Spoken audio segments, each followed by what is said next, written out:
여러분 오늘은 참 서로 다른 이야기라고 할 수 있는데요. 왕이라는 사람은 세상에서 자기 나라에서 제일 잘나는 사람일 수 있는데 그 왕이 어떻게 겸손하다, 왕의 겸손이라는 결국은 왕보다는 우리가 겸손의 주제가 될 텐데 그런 말씀을 드리려고 합니다. 어쨌든 여러분 현대의 왕이 있는 나라는 좀 이상한 나라로 여겼습니다. 영국과 일본의 왕은 왕위가 있긴 하지만 왕권은 없죠. 왕권은 없는 나라입니다. 그러면서 그들은 왕의 존재 때문에 자기들 나라가 좀 더 품이 있다고 느끼는 그런 효과가 좀 있는 것 같습니다. 반면에 이제 사우디 같은 나라는 왕이 실제 통치를 하고 있고 요즘은 무슨 빈살만인지 하는 그 왕세자가 실권을 행사한다는 그런 이야기를 들은 바가 있습니다. 그리고 그들은 뭐 산유국이다 보니까 그 왕족들은 엄청난 부를 누리는 말할 수 없는 부를 누리는 것으로 알려져 있습니다. 그리고 또 이제 그 오일단가 말라버리기 전에 다른 그 나라의 살기를 찾으려고 그 나름대로 노력하는 거죠.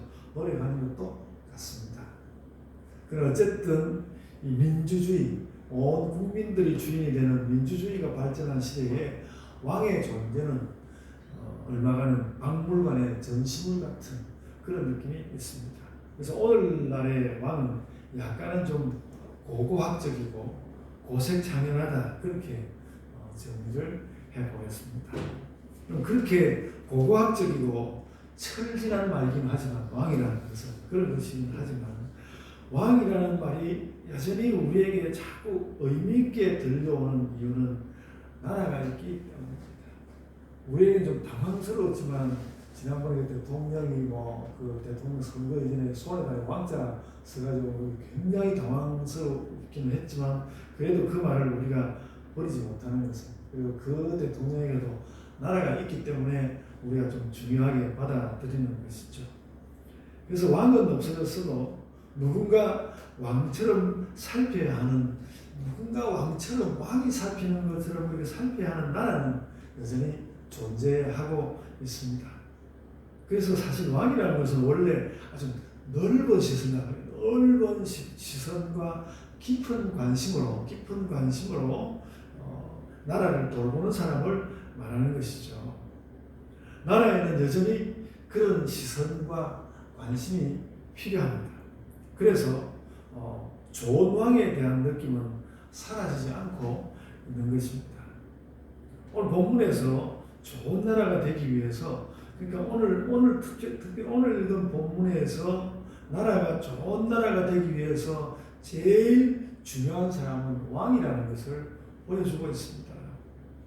모세가 이 신명기에 유언을 남긴 때에는 아직 애국 같은 큰 나라를 제하고 나면 주변 나라들도 일반적으로 왕의 제도가 그렇게 잘 정착되어 있지는 않았습니다.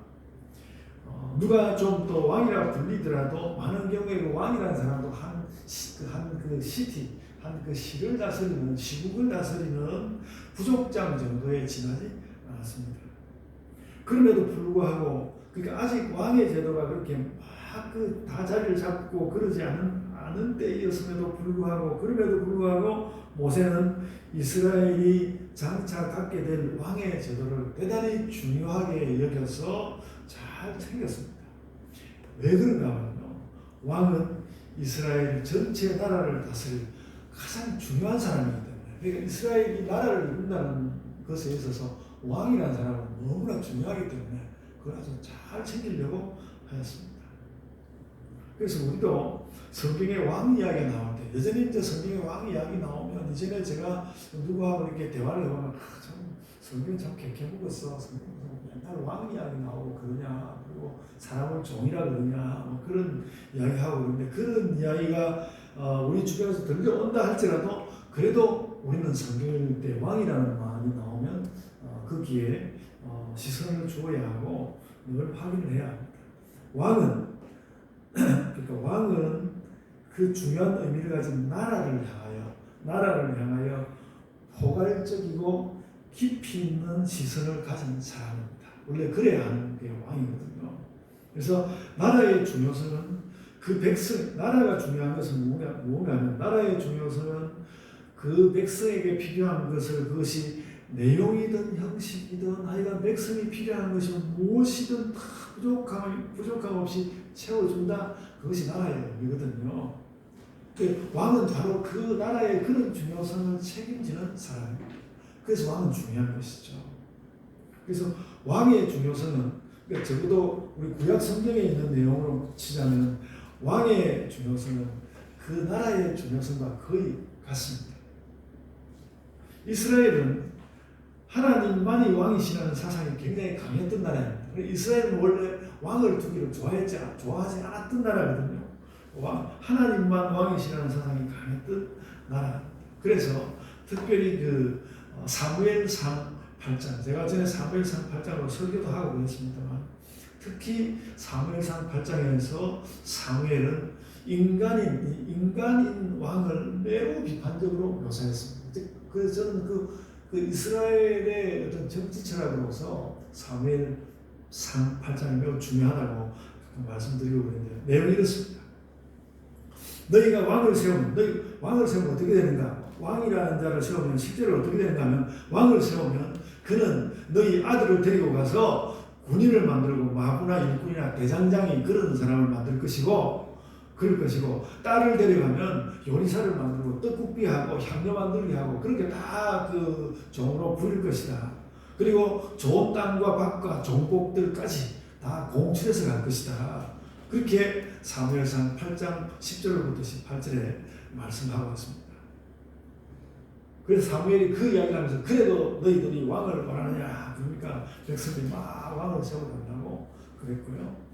그래서 왕을 세워주었죠.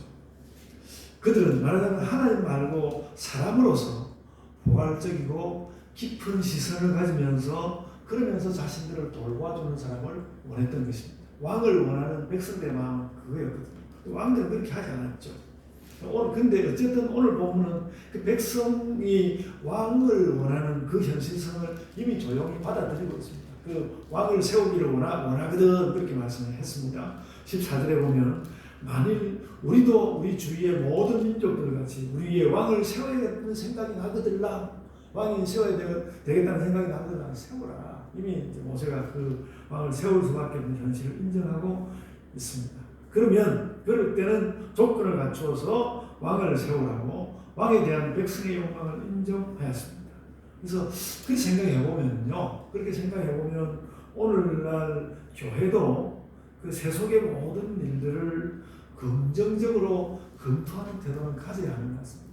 저도 이거 잘 몰랐는데, 근데 세상에 모든 일 일어나는 것을 잘 챙기고 거기에 대해서 할 수 있으면 긍정적으로 챙기는. 그러니까 벌써 이 모세가 백성들이 왕을 세우려고 하는 것을 그 뭔가 좀 문제가 생길 수 있는 뻔히 알면서도 그래도 그 긍정적으로 챙기지 않습니까? 그렇다면 오늘날 교회도 세상의 여러 가지 것들이 우려스럽고 걱정이 되지만은 그래도 긍정적으로 챙겨야 할 책임이 교회에 있다는 것이죠. 그런 생각을 하였습니다. 그러면서도 이제 이런 일들이 가져올 수 있는 우려되는 결과, 그 우려에 대해서 시선을 가져야 한다, 그런 생각입니다. 그래서 이스라엘의 경우에는 사무엘이 이제 왕에 대해서 그런 시선을 보냈던 것이죠. 보냈습니다. 그래서 교회는 늘 시대에 대하여서 긍정과 우려를 함께 가지고 보아야 하는 것이다. 당연한 이야기지만 시대에 대하여 긍정과 우려를 함께 가지고 보아야 하는 것이다. 그래서 우리가 이제 국가를 위해서 기도도 할 수 있는 것이죠. 기도하는 긍정과 우려를 함께 가지고 우리나라 잘 돼야. 그래서 요즘 우리나라 진짜 좀 힘들지 않습니까? 경제도 힘들고 정치도 힘들고 쉬운 것이 하나도 없는 것 같은 그런 시대인데, 그럴 때에 우리도 너무 시름에 빠져들지는 말고 어떻게든 좀 긍정하는 마음을 좀 가지고, 그러나 우려는 또 함께 가지고 그렇게 기도해야 할 것 같습니다. 정말 우리가 지금 그래야 하는 시대에 와 있는 것 같습니다. 그래서 우리 시대 교회에도 이런 욕망은 존재하고, 반면에 그 욕망을 우려하는 시선이 함께 존재할 것입니다. 우리가 왕은 아니더라도 우리에게 우리에게 왕 같은 시선이 필요하다는 것이죠. 저는 그렇다고 생각합니다. 대통령만 뭐 왕처럼 행세하는 것이 아니고 모든 국민들이, 그리고 또 우리는 그리스도인으로서 왕 같은 시선을 가지고 이 나라를 살펴보고 지켜보고 그런 이유가 존재하는 것 같고, 성경은 우리에게 그런 걸 요청하는 것 같습니다. 그래서 그렇다면 오늘 이 신명기에 나오는 이 내용, 이 정도로 나라와 왕에 대해서 성경은 만족하게 생각하는가? 그렇지 않습니다. 신명기에 나오는 왕 이야기로 성경은 결코 만족하지 않습니다. 예수께서 말씀하셨습니다. 예수님은 왕과 나라에 대하여서 완전히 다른 개념을 우리에게 가르쳐 주셨고요. 우리 이미 그런 것을 가지고 있죠. 그 차이를 말씀하면서 오늘 말씀하려고 합니다. 이스라엘은 그랬거든요. 자기 왕은 그 유대인, 예수님이 오셨던 그 유대인의 나라는 그러지 않았습니까? 나라가 못됐습니다. 자기 왕이 이미 나라가 버렸고, 그러니까 왕이 없으니까 그 유대는 그냥 유대인들이 있었을 뿐이지 그 나라가 아니었습니다. 왕이 없으니까 자기 왕은 이미 나라가 버리고 율법에 찌든 그 유대 사회를 향하여서 예수께서는 무엇을 선포했는가 하면 하나님 나라를 선포했습니다. 그리고 그 나라가 되려고 하면 왕이신 하나님이 있어야 하는 것이죠. 하나님이 왕이신 그 나라를 선포하였습니다. 그래서 예수님의 선포는, 그 예수님의 그 하나님 나라의 선포는 하나의 진정한 나라가 어떤 것인지에 대한 그런 선포였습니다. 나중에 결국 그게 나중에 천국 이야기가 되는 것이죠. 그래서 여러분, 그 예수께서 보여주신 그 나라의 비전은 유대인이 아니라 기독교인들에게 와서 실현되었습니다. 뭐 기독교인들도 잘 못하는 부분이 있긴 하지만, 그래서 그 하나님 나라는 모델은 천국이고요. 그것이 이 땅에 실현되는 것을 그 천국을 모델로 해서 이 땅에 그 나라가 실현되는 것을 우리가 하나님 나라라고 부르는 것입니다. 이 하나님 나라는 천국이 올 때까지 온전히 다 이루어지지는 못한 채로 늘 우리 신자들의 공동체적이고 공동체의 목표이기도 하고 개인의 목표이기도 한 것이죠. 하나님 나라는 늘 우리 삶의 목표입니다.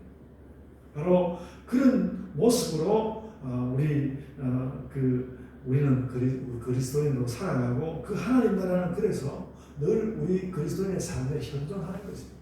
하나님 나라가 우리 안에 늘 들어와 있는 것입니다. 지금도 하나님 나라는 우리의 삶에, 또 우리의 공동체에, 우리의 영과 우리의 비전에 현존한단 말이죠. 지금 있다고요. 지금 있는 것입니다. 그러니까 나중에 가야 할 나라가 아니라 그것을 모델로 해서 지금 우리에게 와 있는 나라입니다. 우리가 이렇게 예배를 드리는 것도 그 하나님 나라를 우리가 더 진하게, 정말 그 현존하는데 정말 그 진하게 누리려고 하는 것이죠.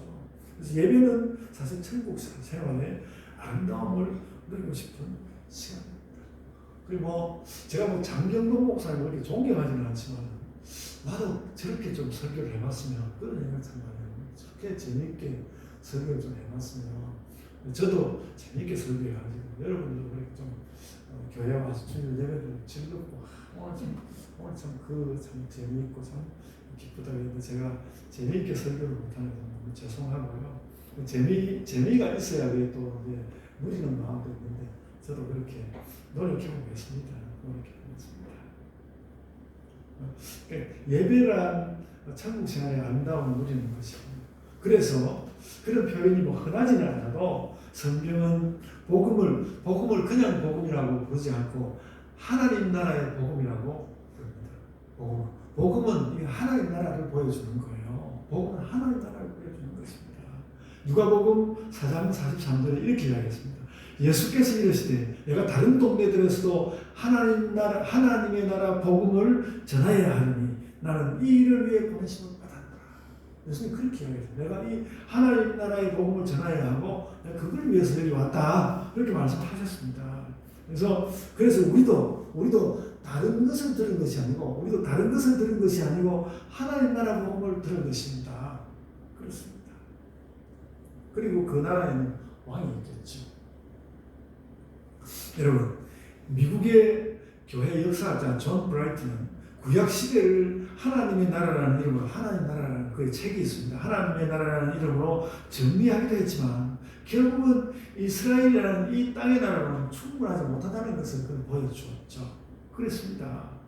그래서 이 땅에서 천국을 향하여 가는 나라를 신자들의 삶에, 이 땅에 있으면서 천국을 향하여서 가는 나라, 하나님의 나라를 신자들의 삶에 형성시키고 심어주시는 예수 그리스도이십니다.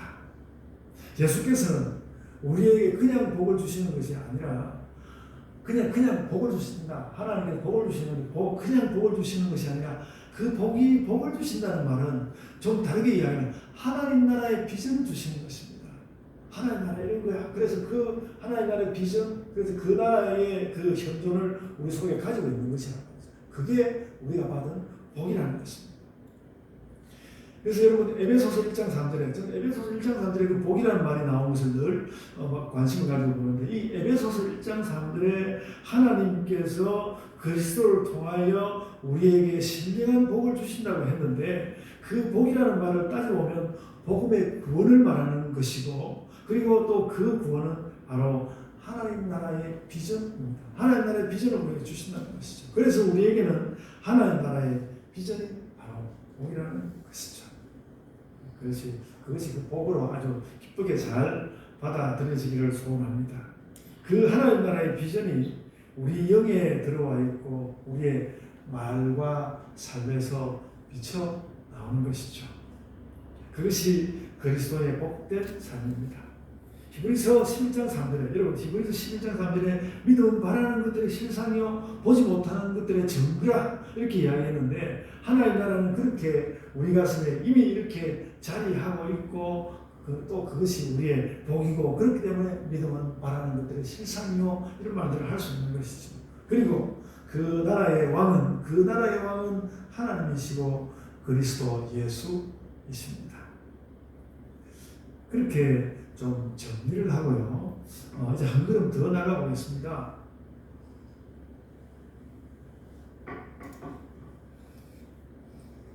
구약 성경에서는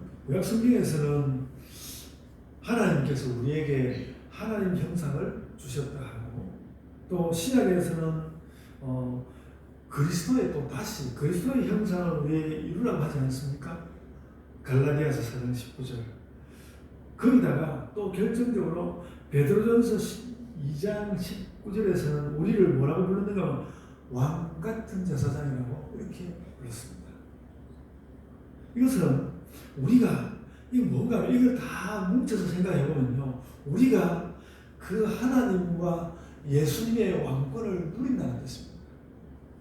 하나님과 예수님이 왕이신데 그리고 왕으로서 가지고 있는 그 왕권을 우리도 누린다는 뜻이기도 하다는 거예요. 그래서 여러분 조금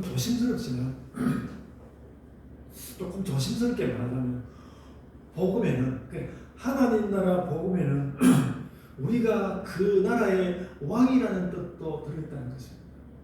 하나님 나라 복음에는 우리가 그 나라의 왕이라는 뜻도 들어있다. 그럼 어떻게 하면 이 왕권을 누릴 수 있을까? 이 질문에 대한 기본적인 답은 하나님께서 은혜로 주신다. 저는 그거라고 생각합니다. 하나님께서 은혜로 주신다. 그거 말고 더 큰 답은 없다고 생각합니다. 하나님께서 은혜로 주신다. 그리고 우리는 그 은혜를 받아서 잘 누리는 길을 가지고 있는 것이 좋겠다. 잘 누리는 길을 가지고 있으면 좋겠다. 근데 오늘 본문이 그것을 저는 말해 주는 것 같습니다. 하나님 나라의 현존을 우리가 누리고 그래서 그 하나님 나라 속을 우리가 살아가는 것이라면 그래서 우리가 왕 같은 제사장으로서 하나님 나라를 왕처럼 그렇게 사는 것이라면 그 나라를 잘 살기 위해서 우리는 어떻게 할 것인가? 오늘 본문은 우리에게 너희가 왕이 되는데 겸손한 왕이 되어라. 그렇게 말씀하고 있는 것입니다. 겸손한 왕이 되어라. 이스라엘의 왕들은 겸손한 왕이 되라고 이 모세가 오늘 본문에서 이렇게 말씀을 했지만 실패했습니다. 이스라엘 왕들은 실패했으나 너희는 이제 예수 그리스도를 본받아 겸손한 왕의 모습을 가지고 살아라. 그러니까 제가 왕이라고 말하는 것은 모든 것을 포괄적으로 깊이 있게 다 살펴볼 수 있는 사람, 그런 것이죠. 그래서 이스라엘 왕은 겸손에 실패했지만 예수께서는 그 겸손을 이루고 구원을 이루었습니다. 여러분, 오늘 본문 20절 보면 그렇게 쓰지 않았습니까? 그리하면 그의 마음이 그의 형제 위에 교만하지 아니하고, 그렇게 말했습니다. 이 겸손하라는 말입니다. 왕이 백성들 위에 딱 군림하는 것이 아니라 백성 위에 교만하지 아니하고 겸손하다는 것이죠. 그리고 여기서 그리하면 이렇게 이야기해요. 이 그리하면이라는 말은 성경을 쓰고 읽고 지키라는 뜻입니다. 그래서 성경을 쓰고 읽고 지키면 겸손한 왕이 되어서 잘 다스려지는 나라가 될 것이다. 그런 말씀을 오늘 신명기 말씀에서 주었습니다. 그런데 이스라엘 왕은 겸손에 실패했고 예수께서는 그 겸손을 이루고 구원을 이루셨습니다. 그래서 우리는 바로 그 그리스도의 형상을 따라서 왕 같은 제사장이 되고 우리 자신의 삶을 다른 사람에게 잘 돌봐줘야 하겠죠. 우선 먼저 우리 삶을 왕처럼 넓고 깊게 살피면서 살아낼 수 있어야 하는 것이죠. 그래서 방법이 뭡니까? 이렇게 이야기하고 여러 가지 이야기를 할 수 있겠지만 우리는 왕처럼 넓고 깊게 나의 삶을 살필 수 있을까? 이런 생각을 가지는 것이 너무나 중요하다고 생각합니다. 그래서 그것이 바로 복음의 시대에 겸손한 왕이 된 신자의 삶이라는 것이죠. 넓고 깊게 자기의 삶을 돌아볼 수 있는 것. 그래서 제가 오늘 설교 제목을 왕의 겸손. 왕의 겸손, 이게 우리의 겸손을 말하는 것입니다. 왕의 겸손. 그래서 여러분, 우리는 우리 삶에 대하여 왕이 되어야 합니다. 오늘 제일 중심적으로 제가 이 말을 하고 싶은 것입니다. 우리는 우리의 삶에 대하여 왕이 되어야 한다. 나쁜 왕이 아니고 좋은 왕입니다. 저는 좋은 왕 하면 늘 세종대왕 생각하는데요. 세종대왕이 예수님을 안 믿은 거에 대해서 제가 설명할 길이 없는데 정말 세종대왕 좋은 왕이지 않았습니까? 우리의 삶에 대하여서 세종이 조선을 살폈던 것처럼 그렇게 살필 수 있으면 좋은 신자들이 될 것입니다. 좋은 왕이 되어야 합니다. 그래서 멀리 보고 깊이 보고 또 사랑으로 보고, 그래서 우리 삶을 모두 다 보아야 한다는 것이죠. 내 삶을 다 속속들이 들여다 보아야. 사실 우리가 우리 삶을 잘 모르고 살거든요. 이번에 이런 내 삶의 왕이 되어야 한다, 이런 말씀을 보았을 때, 보고 내 삶을 이렇게 들여다보았을 때, 내가 내 삶에 대해서도 챙기고 돌보고 뭔가 지키고, 또 때로는 또 뭔가 좀 나를 좀 제가 갑자기 내 자신을 좀 절제를 하고 이렇게 하는 그런 부분에 약한 부분이 굉장히 많다는 것을 알았습니다. 근데 왕의 시선을 가지고 내 삶을 쫙 봐야 한다는 거예요. 내 삶에 대하여 나는 왕이 되어야 한다. 그런 것입니다. 그렇게 해야 되는데, 그럴 때의 키가 되는 것이 무엇인가? 겸손이라는 것이죠. 겸손하여야 한다.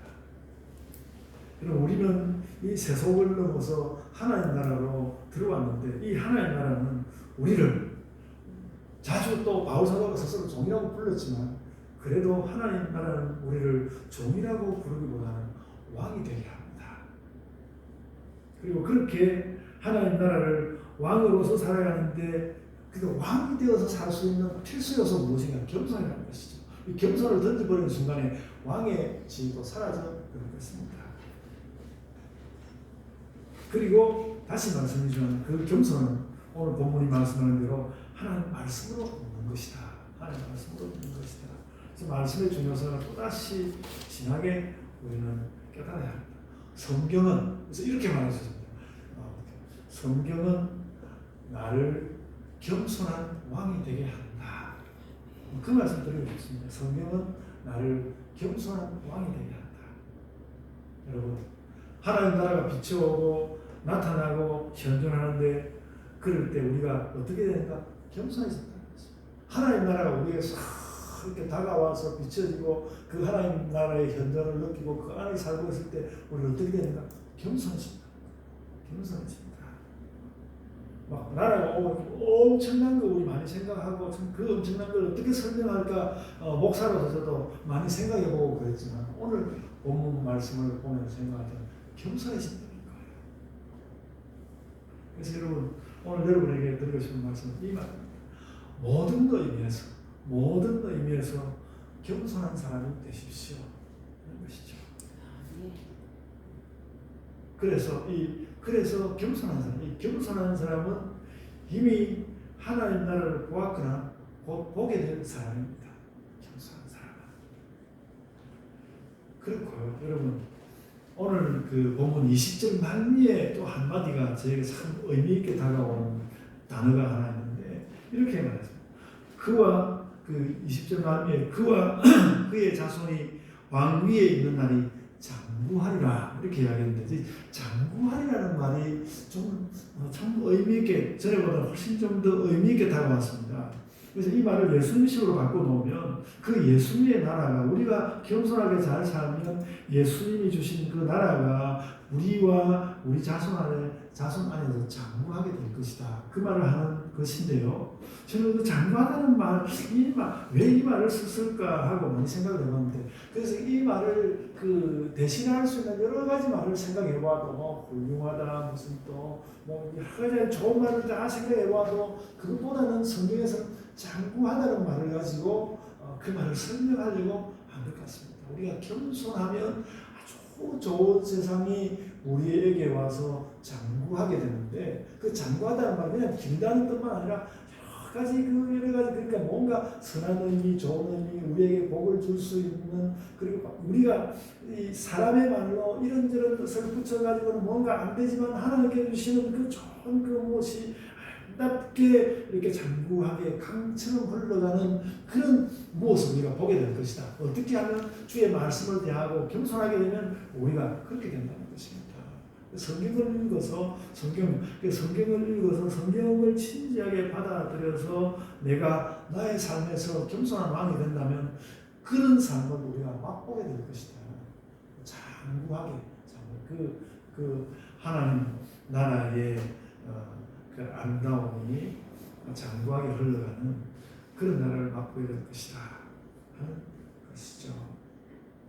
그래서 좋은 것이 많이 왔는데 나 혼자서 다 누려버리는 것이 아니라 그 하나님 나라에 좋은 것이 와가지고 강물처럼 이렇게 흘러가고 강물보다 더 멀리 흘러가서 우리에게 그 무엇인가 참 영원이라는 말 이런 거 하는 것이 너무 좀 황당해 보이고 그럴 때가 있는데 이런 말에 잇대어서 영원까지도 그렇다면 우리가 잘 모르겠지만 나아갈 수 있겠습니다. 이런 생각을 하게 되고요.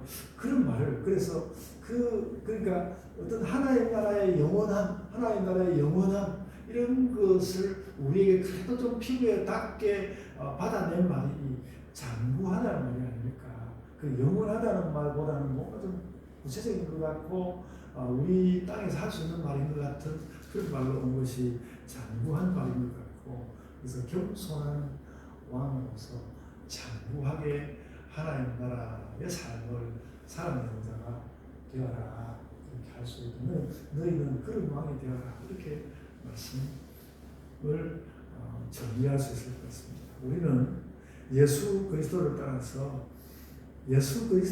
따라서 또 성경 말씀을 읽어서 믿음과 삶에서 왕처럼 될 수 있습니다. 그런데 이 왕은 겸손한 왕이고 이 겸손한 왕은 하나님 나라의 모든 것을 강처럼 장구하게 누리게 될 것입니다. 그 장구한 끝에서 우리는 어떤 영혼의 빛을 보게 될 것입니다. 함부로 말할 수는 없습니다. 이 하나님 나라의 현존에 우리가 그래서 겸손하게 그 하나님 나라의 현존에 가서 닿을 때에는 우리는 그 하나님의 장구한 섭리에 발을 담그게 될 것입니다. 그 참된 나라를 다 장구하게 누리는 모든 신자들이 다 되시기를 바랍니다. 아멘. 그리고 제가 마지막으로 한 그릇만 더 가겠습니다. 한 가지만 더 말씀하는 우리 사는 이야기인데 한 그릇만 더 가겠습니다. 우리 중에 어떤 사람들이 가진 불평이 있습니다. 저도 그 불평이 많았습니다.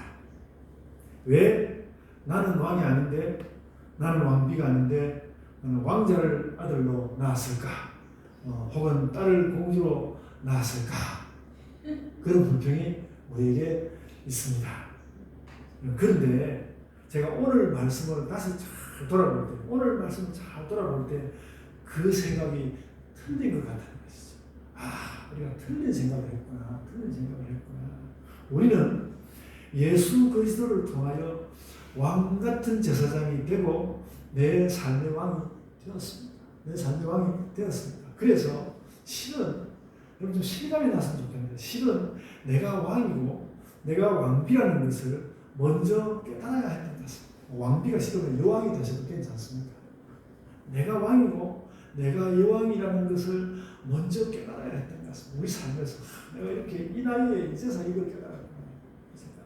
우리 삶에 대한 우리 그렇던 것이죠.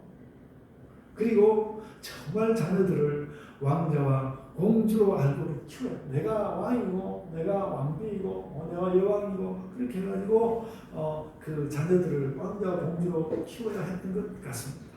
그래서 나는 겸손하여서 하나님 나라를 장구하게 세워가는 왕이고, 정말로 그렇고 거기서 마침내 얻게 된 그 그리스도의 형상을 가지고 자녀들을 왕녀와 공주로 키워야 했던 것 같습니다. 저도 아들에 대해서 불만이 대단히 많지만 생각해보면 이렇게 키우지 못했거든요. 또 손자라도 이렇게 키울까 생각하면 손자는 나한테 주진 않을 테니까 우리는 끝나는 것 같긴 합니다만, 어쨌든 자식을 그렇게 키워보지는 못하더라도 우리의 삶의 모든 것, 어떻게 보면 자식처럼 여겨야 할 삶이 우리에게 나아올 때 그 삶에 대하여서 우리가 그런 자세를 가지고 내가 내 삶에 대하여 왕이고 여왕, 그런 자세를 가지고 나아가는 것이 옳은 것이다. 그런 깨달음을 얻게 된다는 것입니다. 그래서 우리는 우리에게 나아오는 모든 삶에 대하여서 이제는 좀 다르게 물어야겠다. 내가 이런 결정을 하고 이런 준비를 하고 이렇게 살려고 하는데, 그것은 내가 왕처럼 넓은 시야로 보고 결정한 것인가? 성질 나가지고 이건 이렇게 해야 돼, 그렇게 한 것은 아닙니다. 왕 같은 시야로 나의 삶을 보고 이렇게 결정하는 것인가? 그렇게 우리에게 물어야 하겠다는 것입니다. 이것은 정말 왕처럼 진지한 것인가? 이것은 정말 왕처럼 자비한 것인가? 이것은 정말 왕처럼 참 숨김 없는 것인가?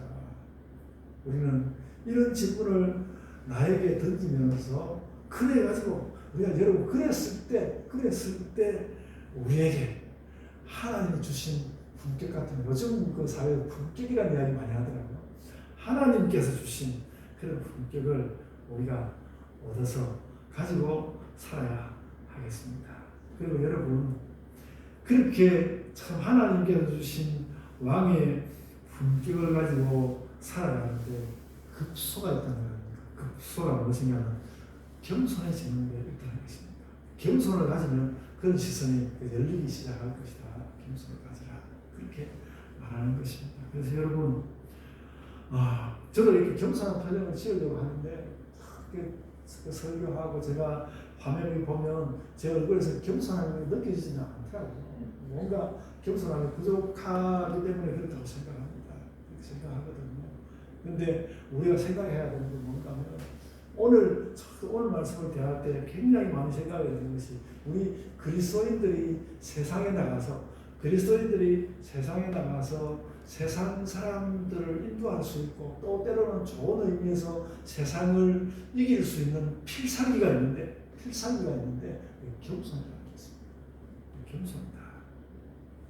그래서 여러분, 우리가 세상 그 어떤 사상이 다가와가지고 뭐 요즘 또 방송에 뭐 겸손은 힘들다 그 말도 그참 오해가지고 무슨 말인지 모르겠는데 그 김어준이라는 사람이 겸손은 힘들다 방송국 이름이 겸손은 힘들다 이렇게 나오는데 뭐 하여간 그들이 또 겸손을 어떻게 이야기하거든 또 누구는 또 뭐 욕망을 포기하지 말라고 하고 겸손은 노예 도덕이다 하고 이야기하고 뭐 이런 이야기 딱 들려와도 여러분 그런 이야기에 여러분들이 쏠려 들어가지 말고 나의 필살기는 겸손이야.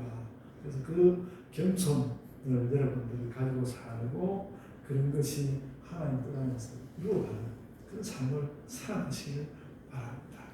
우리는 하나님의 자녀로서 이 땅에서 겸손한 왕이 되어서 강물처럼 장구하게 하나님 나라를 살아가는 사람들입니다. 아멘. 자, 기도하겠습니다. 아버지 하나님, 저희의 교만했던 것을 회개합니다.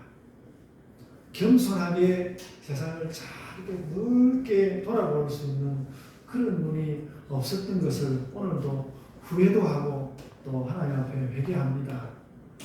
주님, 저희가 겸손하여지기 위하여 여러 가지 회개 결심을 하지만 그보다도 끝내는 저희가 주의 말씀 앞에 나아가고 아버지 하나님 앞에 기도하기를 원합니다.